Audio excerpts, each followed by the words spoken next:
वृंदावन में सच्ची घटना पर आधारित राधा रानी की साक्षात कृपा से दिव्य अनुभूति भाग 2। जय श्री बांके बिहारी, जय श्री कृष्णा। बारिश को देखकर मेरा मन अत्यधिक आनंदित था।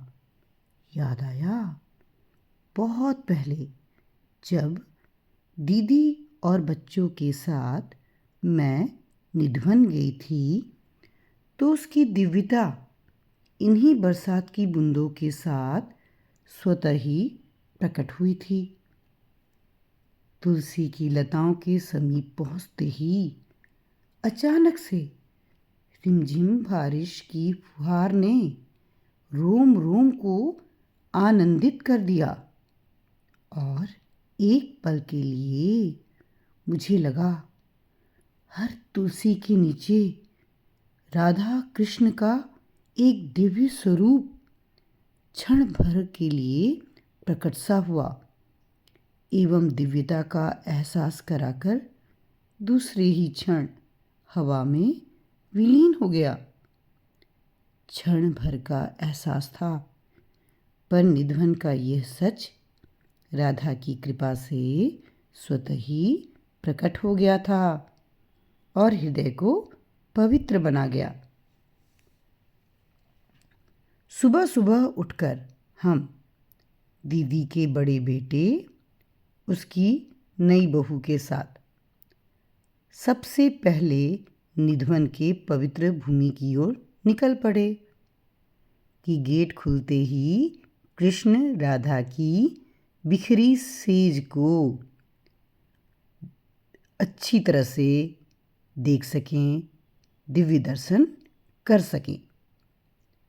भजन में मग्न भक्तों के बीच गायन करता हृदय अत्यधिक आनंदित था।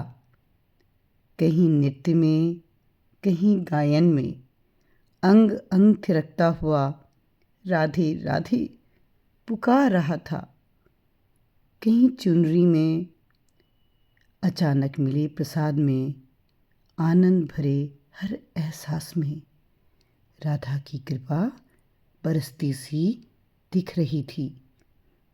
बाहर बैठे सभी भिक्षुओं संतों के लिए जो चाय नाश्ता का प्रबंध हुआ तो वह भी सिर्फ राधा रानी की प्रेरणा से ही संभव हुआ। तभी तो सब कुछ कर पाना इतना सहज और आनंदमय था। मुझे खुशी है कि दीदी के बेटे बहू ने भी हृदय से सेवा कार्य किया और राधा रानी की कृपा प्राप्त की, जो मेरी दीदी की इच्छा थी। हम वहाँ से फिर बांके बिहारी मंदिर निकले। बहुत ज़्यादा भीड़ थी। मैंने अपने कान्हा को उसकी बहू के हाथों में सौंप दिया था। वो बड़े प्यार से उन्हें अपने गले लगाए घूम रही थी। मुझे भी उसकी गोद में कान्हा बड़े ही प्यारे लग रहे थे। निश्चिंत होकर मैं अपने बांके जू के दर्शन के लिए निकली। अत्यधिक भीड़ देखकर मैं घबराई। मैंने गोस्वामी जी को फ़ोन लगाने का प्रयास किया। उन दोनों को भी फ़ोन लगाने को कहा, पर हरी इच्छा की फ़ोन न लग रहा था। सभी परेशान थे। सही ढंग से प्रसाद चढ़ाने और हर बार की तरह बांके बिहारी का सिक्का प्राप्त करने की कामना थी। गोस्वामी द्वारा पास से दर्शन करा ही दिया जाता था, पर इस बार क्या होगा? दीदी के बेटे ने कहा, फ़ोन नहीं लग रहा है मौसी, मैंने बहुत कोशिश की। फ़ोन के इस प्रयास में मैं भटक गई और भीड़ के अत्यधिक दबाव में ना जाने उन दोनों से कब अलग हो गई। इस बार मेरे कान्हा, मेरे लड्डू गोपाल भी मेरे पास नहीं थे। मैं बांके को मन ही मन पुकारते हुए बस आगे बढ़ी जा रही थी। अत्यधिक भीड़ के दबाव को महसूस कर मैं सचमुच घबरा उठी थी। दूर दूर तक उन दोनों का पता नहीं था। कहाँ किसे ढूंढती। मुझे ठीक से बाहर निकलने का रास्ता भी नहीं मालूम था।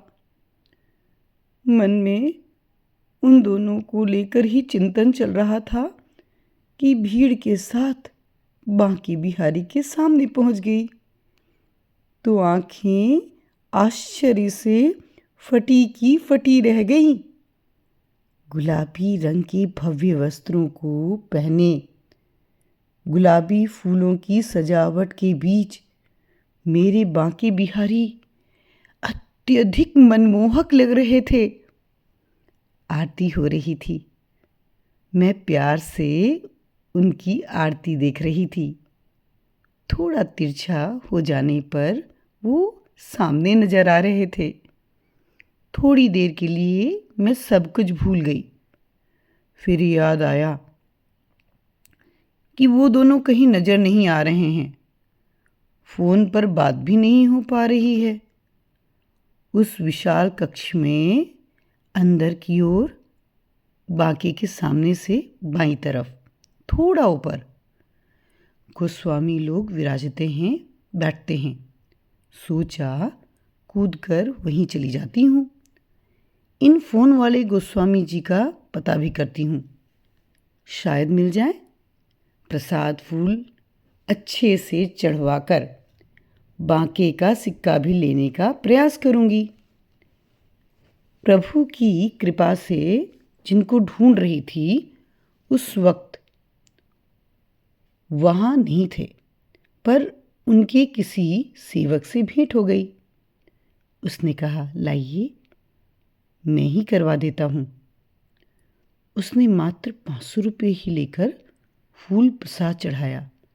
चढ़ा हुआ पीला पट और बांके का सिक्का भी लाकर दे दिया।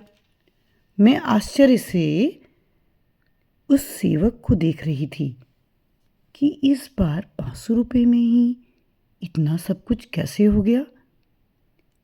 कहिए तो आपको बांके बिहारी का दर्शन भी करा दूं।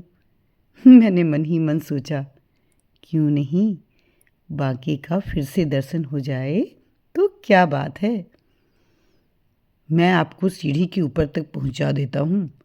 आप रेलिंग पकड़कर अच्छे से दर्शन कर लीजिएगा। मैं बहुत खुश हो गई। क्यों नहीं, चलिए। वह मुझे ऊपर रेलिंग के पास पहुंचाकर चला गया। भीड़ को हटाते हुए सी मैं ऊपर चढ़ी। झांका कि पास से अपने बांके बिहारी को पुनः देख सकूं। पर मैंने जब देखा तो मैं आश्चर्यचकित रह गई।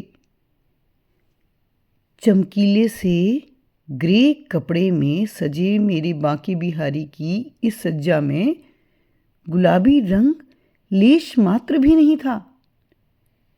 मैं सोच रही थी कि अभी ये कैसा अलग नया रूप देख रही हूँ। थोड़ी देर पहले ही तो गुलाबी रंगों से सजे, गुलाबी पुष्पों से लदे बांके बिहारी का जो भव्य गुलाबी रूप देखा था वो क्या झूठ था।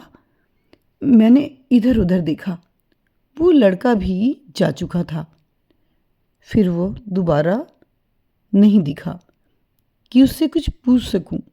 मैंने सोचा, बाहर में दीदी के बहू बेटे से तो भेंट होगी ही, उन्हीं से पूछूंगी कौन सा रूप सच था।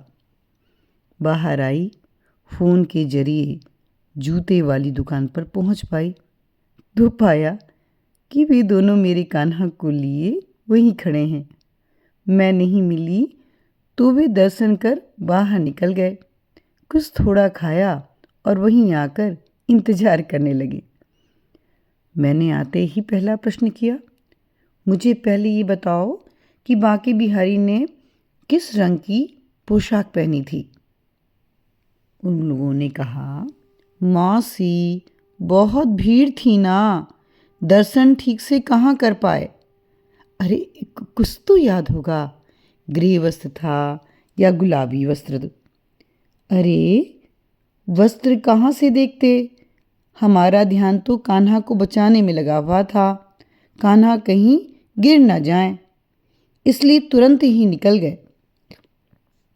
मैं मन ही मन सोच रही थी कि मेरा बांके कैसा कैसा आश्चर्यजनक खेल खेलता है। एक ही समय में 2 अद्भुत दर्शन कैसे संभव है। यह भी नहीं पता चला कि कौन सा दर्शन सच था और कौन सा आश्चर्य। मन में मनन चिंतन चल ही रहा था कि किसी संत की वाणी कानों में पड़ी, खुद से जाओ, खुद जाने का प्रयास करो, किसी की मदद से मत जाओ, उसकी सच्ची कृपा मिलेगी, सच्ची कृपा होगी। मैंने कहा, सचमुच इस बार मैं बिना सहायता के ही उस तक पहुंची थी और साथ ही साथ राधा रानी की कृपा ने भी तो मुझे यहाँ भेजा है। फिर कैसे नहीं होता कोई दिव्य दर्शन, अद्भुत दर्शन। सचमुच मैं धन्य हो गई। अगले भाग में राधा की साक्षात कृपा से कैसे आई मेरी राधा रानी मेरे घर, इसे प्रकट करूंगी भाग 3 में।